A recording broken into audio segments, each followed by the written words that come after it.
નમસ્કાર દર્શક મિત્રો, હું છું બાબા સૈયદ. વિજાપુરની ખબરમાં આપનું સ્વાગત છે. મહેસાણા જિલ્લામાં 24 કલાક દરમિયાન તાપમાનમાં ભારે ઘટાડો થયો છે. સાથે સાથે આ મહેસાણા જિલ્લાના વિજાપુર તાલુકાના દ્રશ્યો પર જોઈ શકો છો, જ્યાં ગરમીનો જે કહી શકાય કે વાતાવરણમાં પણ ઠંડીનો ચમકારો શરૂ થઈ ગયો છે.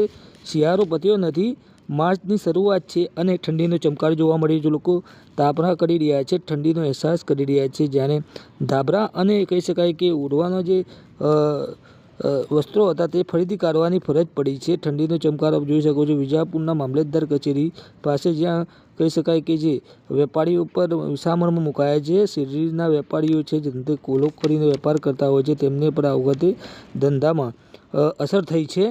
આપને વધુ દ્રશ્ય ઉતારવાની કોશિશ કરીશું વિજાપુરના, જ્યાં ઠંડીનો ચમકારો જોવા મળે. ઠંડી એવી પડી રહી છે કાકા, ઠંડીનો ચમકારો. ઠંડી તો જતી રહી હતી, ગરમી હતી, તો શું કહેવું થાય છે એના ઉપર?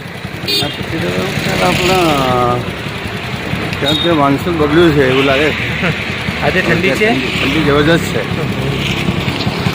सर आपके धंधा साहब एकदम मंदा हो गया है, कम हो गया. आपका कौन सा धंधा है?